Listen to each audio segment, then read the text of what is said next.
ஏய் இன்னுமாடா குளிச்சுக்கிறியா? சீக்கிரம் வெளில வாடா, நேரமாச்சு. துண்டை எவனோ எடுத்துட்டு போயிட்டான் மாப்ள. அதை கொடுத்தா வெளியே வரேன். அது வரைக்கும் எவனாவும் குளிக்க முடியாது. வெளியே நில்லுங்க. உங்க வேண்டாம் பிரச்சனை இந்தாடா. இதுக்கு தான் மாப்பிள்ள வேணுங்கிறது. இந்த தொல்லெல்லாம் இன்னும் 3 மாசத்துக்கு தான். அப்புறம் ஊர்ல போய் நல்லா ராஜா மாதிரி செட்டில் ஆயிடுவேன். எல்லாம் கிரக மயிறு, நீ சொல்றதெல்லாம் கேட்க வேண்டியதா இருக்கு. டே ரமேஷ், ஜோக்கை கேட்டியா? சிரிச்சிடுறா. டே உன்ன மாதிரி நிறைய இடம் பார்த்தாச்சுடா, போய் வேலையை பாடுறா. நீங்க வேணா பாருங்க, இன்னும் 3 மாசத்துல ஊருக்கு போயிட்டு 4 மாடு 10 ஆடு 20-30 கோழி வாங்கிட்டு ஊர்லேயே மாதம் 30,000-40,000 சம்பாரிச்சிட்டு அங்கேயே செட்டில் ஆக போகிறேன். அப்போ இந்த தம்பியை தேடி வருவீங்க. சாப்பாடு தான் நல்லா இல்லை, நீ சொல்கிறது நல்லா இருக்கு. சொல்லு கேட்குறேன். தமிழ் நை மாலுமே. 6 மாசமா இந்த மயிரெல்லாம் சொல்லிட்டு ஆனா ஊருக்கு போன மயிரை ஒன்னையும் காணும். அவுட்ட வெளில போ.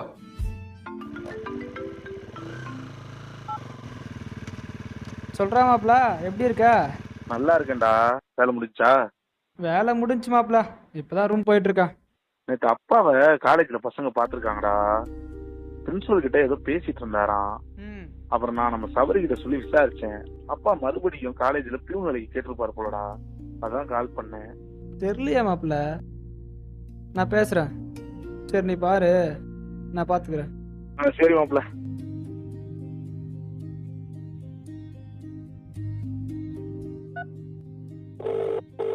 ஹலோ ஹலோ பா, எப்படி இருக்கீங்க? நல்லா இருக்கேன்பா. என்ன பண்றப்பா? சாப்பிட்டியா? இன்னும் இல்லை, இனிமே தான். நேற்று காலேஜ் போயிருந்தீங்களா? அது சரி, யாரா அது உள்ள உங்ககிட்ட சொன்னது? பசங்க சொன்னாங்க. இப்போ என்ன ஆச்சு? ஏன் இப்படி பண்ணுறீங்க? அதெல்லாம் ஒண்ணும் இல்லப்பா, நான் பாத்துக்கிறேன். அம்மா கிட்ட பேசுறியா? என்னப்பா நான் என்ன கேட்குறேன்னு நீங்கள் என்ன பேசுகிறீங்க? இப்போ நீங்கள் வேலைக்கு போய் சம்பாரிச்சு என்ன பண்ண போகிறீங்க? அதை விடுப்பா, நாளைக்கு பேசிக்கலாம். நாளைக்கு என்ன பேசுறது? நான் வேலையை விட்டு வரேன்னு சொல்லவும் போட்டிக்கு நீங்கள் வேலைக்கு போகிறேன்னு சொல்கிறீங்களா? நான் என்ன வெளிநாட்டுக்கா வேலைக்கு போறேன்? பக்கத்துல 1 கிலோமீட்டர்ல காலேஜ் இருக்குப்பா. நான் காலையில 9 மணிக்கு போயிட்டு சாயங்காலம் 5 மணிக்கு வீட்டுக்கு வந்துடும்பா. எங்கே இருந்தா என்ன? இப்போ ஏன் வேலைக்கு போக நினைக்கிறீங்க தானே கேட்குறேன். நான் 1 வருஷம் காலேஜ் பக்கம் வேலைக்கு போறேன்பா. நீ வந்து ஆடு மாடு பண்ணன்னு ஏதோ சொன்னியே, அதை வைப்பா, அங்க வந்து பாத்துக்கலாம். வாங்கின கடன்லாம் அடைச்சிட்டோம். கையில் கொஞ்சமாக பணம் இருக்குது. அதை வச்சு சொந்தமாக தொழில் பண்ணிக்கலாம்ப்பா. நமக்கு இப்போ ஒன்றும் பெரிய பிரச்சனைலாம் இல்லைல்ல. புரியாம பேசாதடா. அக்கா பையனுக்கு பெருசா காது குத்தி வைக்கணும்னு சொல்றாங்க. வெள்ளடிக்கிற களம் பள்ளமா இருக்கு, பக்கத்துல இருக்கிற வயல்லாம் மேடா இருக்கு. இந்த களத்தை மண்ணடிச்சு தூக்கணும்பா. மழை காலத்துல மாடு கண்ணு நிக்க கூட ஒரு கொட்டா இல்ல, அதையும் பார்க்கணும்ல. அம்மாவும் அடிக்கடி கால் வலின்னு சொல்றா. டாக்டர்கிட்ட காமிச்சிட்டு தான் இருக்கேன், வலி தீர்ந்த பாடு இல்ல. இவ்வளோ பிரச்சனை இருக்குப்பா. இங்கே எதுவும் உடனே நடக்க போகிறது இல்லைல்ல. அது அங்கே வந்து ஏதாச்சும் பண்ணி சமாளிச்சுக்கலாம்ப்பா. நான் தான் சொந்தமா தொழில் எதுவும் செய்யலாம்னு நினைச்சேன், முடியல. நீ நினைச்சத வந்து செய். என்னை பத்தி கவலைப்படாத, நான் பாத்துக்கிறேன். சரி, சாப்பிட்டு வேலையை பாரு, உடம்ப பாத்துக்கோ. நாளைக்கு நான் பண்றேன்.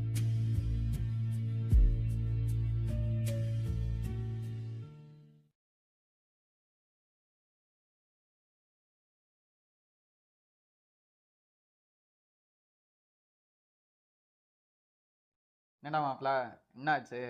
வீட்டில் பிரச்சனையா? ஒன்றும் இல்லைடா. டே முதல்ல நீ எழுந்துச்சு உட்காரு. இப்போ சொல்லு, உனக்கு என்ன பிரச்சனை? இன்னும் எவ்வளோ நாள் தானே இப்படியே இருக்கிறது? இதெல்லாம் தூக்கி போட்டு ஊருக்கு போய் ஏதாச்சும் பண்ணலாம்னு பார்த்தா இது எதாவது சொல்கிறாருண்ணா அப்பா. இன்னும் 2 வருஷம் கழிச்சு நடக்க போகிறதெல்லாம் 2 நாள் நடக்கிற மாதிரி சொல்லிட்டுருக்காருண்ணா அப்பா. நாளைக்கு என்ன தேவைன்னு யோசிக்கணும் தம்பி. அப்படி தான் வீட்டில் யோசிப்பாங்க. வீட்டுக்கு மளிகை சாமான்ல ஆரம்பித்து அரிசி பருப்புன்னு ஏதேதோ செலவு வரும். திடீர்னு யாருக்காச்சும் உடம்பு சரியில்லாமல் போகும்.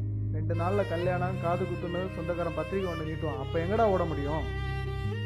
நீயும் புரியாமல் பேசாதானே. நம்ம அங்கே போனால் தானே ஏதாச்சும் பண்ண முடியும். அதுக்கு அவங்க நம்பிக்கை வச்சு வாடான்னு சொல்லணும்ல. தம்பி, இந்த ஏதாவது பண்ணிக்கலாம், நான் பார்த்துக்கிறேன். இந்த கதையெல்லாம் உனக்கு தான். குடும்பத்தில் இந்த பருப்பெல்லாம் வேகாது. 27 வயசாச்சு உனக்கு. இந்த வேலை இல்லாமல் ஊரில் நீ அப்படி என்ன பண்ணிட்ட? எதை பண்ணுறதா இருந்தாலும் இந்த வேலையில் இருந்துகிட்டே பண்ணு. இங்கேருந்தே எப்படின்னா பண்ண முடியும்? அங்கே ஊரில் போய் பசங்கிட்ட ஏதாவது பேசினா தான் ஏதாச்சும் பண்ணலாம். எனக்கு யாரும் உட்கார வழி போனோடனே நான் லட்சமா சம்பாதிச்சு போகிறேன். 5-6 மாதம் ஆகுங்களா, அது வரையும் ஒரு வேலைக்கு போயிட்டோம் விடான். ஆமாண்டா, போன உடனே என்னால் லட்சமாக சமாளிக்க முடியாது தான். அதுக்கு என்ன இப்போ?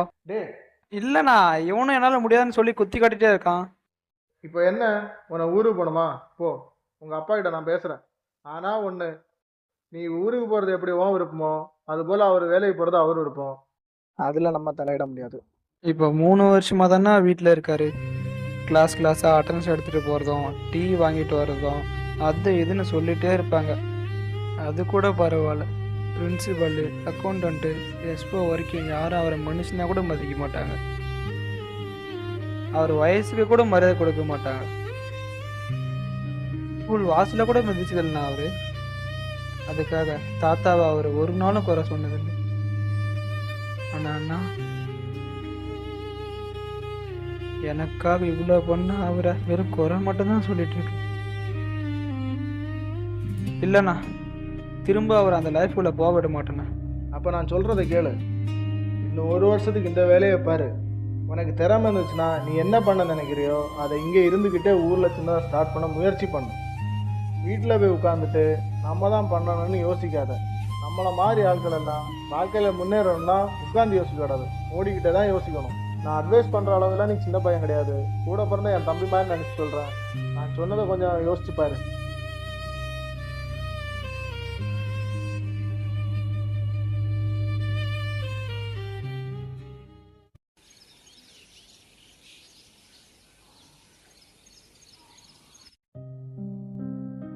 அப்பா மறுபடியும் காலேஜ்ல பியூன்வேலைக்கு கேட்டிருப்பாரு போலடா. நான் தான் சொந்தமா தொழில் செய்யலாம் நினைச்சேன், முடியல. நீ நினைச்சத வந்து செய். போனோடனே நான் லட்சமா சம்பாதிச்சு போகிறேன். நம்மளை மாதிரி ஆட்கள் எல்லாம் வாழ்க்கையில் முன்னேறணும்னா உட்காந்து யோசிக்கூடாது, ஓடிக்கிட்டே தான் யோசிக்கணும்.